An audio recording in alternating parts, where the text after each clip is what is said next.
I'm back, baby. Week 3 predictions for the spring stage qualifiers. This week could make or break who goes to the midseason madness, especially for the East, who are jumping straight into knockouts starting next week. To be completely honest with you, many of the matches this week are lackluster, especially in the West, so I kind of want to get through them as fast as possible so we can talk about the East, which is feeling a bit more interesting. With that said, let's get into some predictions and my expectations for the Western games here in Week 3. So on Friday, we open with the amazing matchup of Vegas and London. And honestly, the only reason you should tune into this game is for the possibility of Lifeweaver or to watch my co-stream, #ad. That's about as interesting as it gets though. There's no real reason to assume that Vegas put up a fight anytime soon until they actually show us otherwise, so the assumption is Vegas get 3-0'd every match they play until further notice. If there's one constant this league currently has that you can depend on,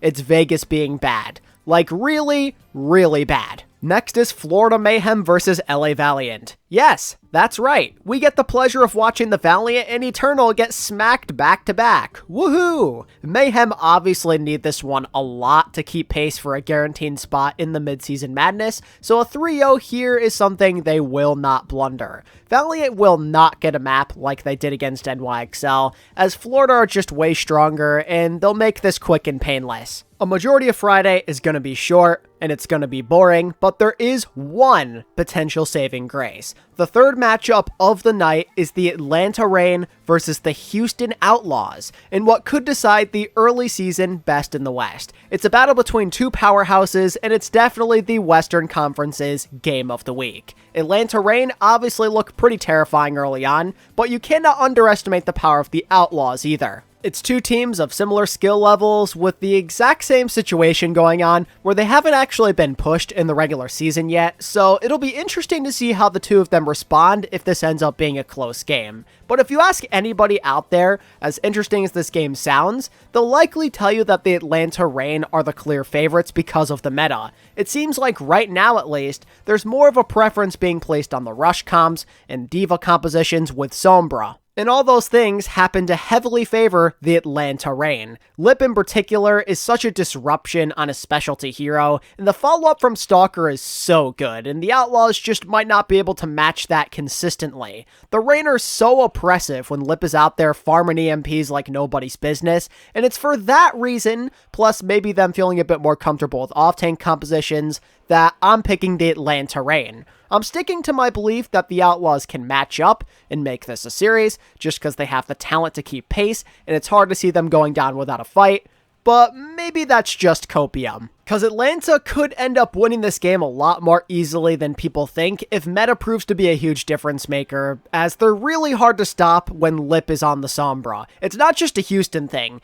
This is an everyone problem right now. So long as Atlanta have good access to that hero, they're probably going to be the favorites more often than not. From there, the Justice will try their luck with the San Francisco Shock. It's been a while since we've seen the Shock play, and according to Yiska, they still supposedly do not have a real practice facility yet, which kind of sucks on them, and that possibly means they aren't settled in, which means they might not play at their best, and that to me seems like a good opportunity for a team like Washington to swoop in and give them a scare. They're the exact kind of team to capitalize on signs of weakness to try and prove to the world that they need more respect. But with time to rest and prepare for this matchup, I'd still trust the Shock more than anybody else. So long as they have proper and that core, anything is winnable. And Junbin also, if he plays Ramatra, could be a good contributor as well, as I really like him on that hero. And I mean, the fact that Washington still isn't exactly proven, and they couldn't beat a Boston team that got 3-0'd by Vancouver last week, makes me think they just aren't ready for this. This game could definitely feel closer than the score implies,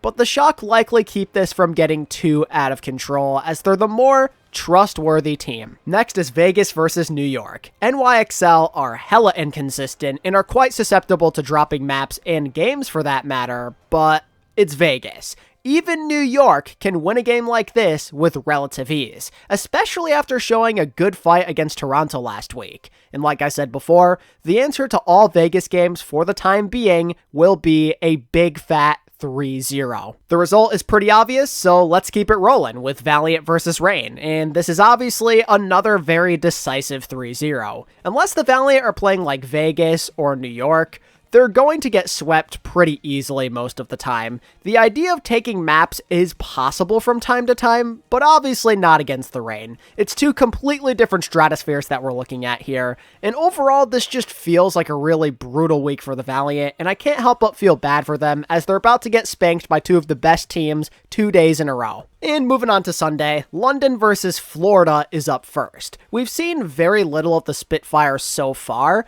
and most of it was not all that impressive. At certain times, it felt like they were maybe figuring things out, and I like this idea of potentially incorporating more Junker Queen and Rhine into their compositions. That could be pretty helpful towards their success, but they haven't exactly done anything yet to prove that they're a match for the Mayhem or any top team for that matter. Florida have played so much better and have way more flexibility. London are so lackluster in that type of field, and no amount of comfort picks is going to help that. Ramattra is a really good counter to Rhine Rush. Florida definitely have the better and more consistent Tracer player, and their Bap Kiriko duo that they're currently running is extremely dangerous. Combine that with how Florida were humbled by Gladiators last week, and they should be pretty motivated to get back on the right track with another good win. The Spitfire don't quite feel like that same dark horse from last year, and they have some serious proving to do before it's justifiable to predict an upset. Washington Justice versus Houston Outlaws.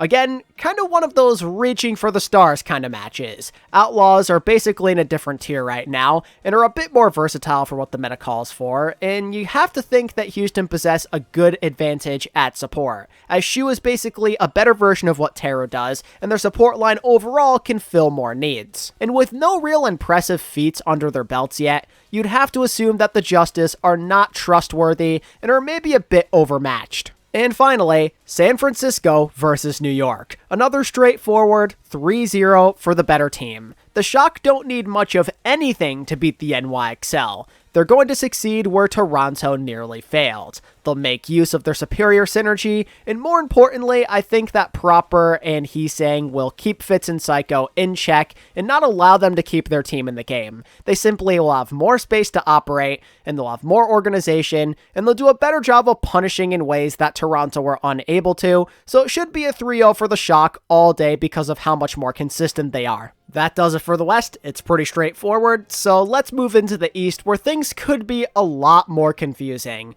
This week, it feels like you should know the answer to most games, but we really don't. It starts off simple enough with Dynasty versus Spark. Sounds pretty easy on the surface, right? The Dynasty have shown some major inconsistency issues, even losing to the Dragons, and while the Spark did take a mean L themselves last week, they're still a much better team on paper. The major reason I'm favoring the Spark right now is the DPS, where I think this game ultimately comes down to. The other places are relatively close, so I think it's DPS that could blow this game wide open for either team, and if that's the case, I think Spark are just better, as there's no way leaving Shire going quiet for a second consecutive game. It's just not gonna happen, especially because Dynasty's DPS so far have often been getting cooked. The Sombra Tracer simply works a lot more in the Spark's favor. I gotta go with a nice Spark 3-0. There's been a lot of sweeps out in the East, and if we follow the trend, I think that's where we should be heading because the Spark are obviously the better team on paper. But knowing how crazy the East is right now, Dynasty probably somehow win this. Like, watch them prove me wrong. At this point, I wouldn't be surprised. And speaking of surprises, the Dallas Fuel versus Shanghai Dragons is a major point of interest this weekend. Shanghai have an actual opportunity to go on a winning streak, and Dallas have a good chance to finally get their first win of the season. Is it sad that this almost feels like a 50-50? Part of me wants to flip a coin and just get this over with, but I gotta stick to my Dallas Hopium narrative from last week, where I said that week 3 will be the bounce back week for Dallas. Dallas play a very different style compared to the Dynasty. They just don't like the Winston at all. They like the Junker Queen a lot more, and I have my doubts on if Shanghai will really have an answer for it. They seem more like a team that needs to have their traditional be put in their face for them to get a W. A counter comp like this seems a bit out of their wheelhouse. If Shanghai are being forced to adjust, I think that Dallas should have the upper hand. And because of my hopium and all, that's exactly what I see playing out, as the Hanbin Junker Queen will absolutely destroy Fletta's Winston in a nice little 3-1 for the Dallas field to finally get a win. Although, if the Dragons do win this game, don't be surprised, as the Dallas field aren't exactly in the best of spots right now, and the Hisu Sombra could be a massive issue. But the Fuel comeback arc does not end there, because next they play the Seoul Dynasty the following day. Both teams are in danger of really falling behind in the East right now, and this game is absolutely huge for them here in the early standings. And if I'm being honest with you, I'm not exactly confident in either team to clutch this out. They're both not the most comfortable in the current meta, so I'm expecting a relatively sloppy game that possibly goes the distance. Their Sombra play is lackluster, and the backlines are inconsistent. It really comes down to who you trust more, whose core do you like better, and for me, it's Dallas by a very slight margin. In situations like these, where it feels like it's both teams' game to lose, your foundation is going to be the difference between success and failure. Dallas still have 3 core members, and their coaching. What do the Dynasty have? You still got Prophet and Toby at coach, but a lot of new players trying to find their footing. Dynasty showed me last week they have a difficult time handling the unexpected, and Dallas happened to be full of surprises, especially seeing as they hate the Winston comps, and it's that desperation that likely gives them a victory to me. But if they're going to win this matchup, Edison has to execute, and Hanbin has to find value. This truly is anybody's game, and it's going to be an absolute battle. Seoul Infernal versus Guangzhou Charge. Just cause we're on Charge Watch and the Infernal are pretty fun, and they kind of have some upset potential here, this is going to be my Eastern game of the week. This is the last real challenge left for Guangzhou here in the early season qualifiers. They overcame the Spark, they cleared the Fuel in the Dynasty, and if they beat Infernal, nobody can be a doubter anymore. If they keep this up and at least put the Infernal DPS at bay, Charge might cruise to yet another victory. But deep down, I doubt it's going to be easy. Infernal, they have a really good roster, and somebody like MN3 is always ready to ego duel and outplay a fellow hit scan, and the Infernal are someone you can't take seriously. The Charge are in this danger zone, and it feels like a trap game on the surface. They're coming off this big time high of beating the Spark. They've already beaten all of the big challenges in their way. They've overcome all of the doubts, and now that their confidence is at an all-time high, that could be a situation where they end up overlooking and not seeing how good the Infernal truly are, and then they end up making this a game. If their DPS throw this out of whack, it is wide open. I could see it, man. I was pretty tempted to go with this Infernal upset, but with how the Charge are playing right now, I can't exactly go against them. They're just too hot, and the whole team is playing in unison, which is what puts them above all of the other teams in the East right now. They aren't solely depending on one aspect of their team. It makes them feel very fluid with how they approach team fights,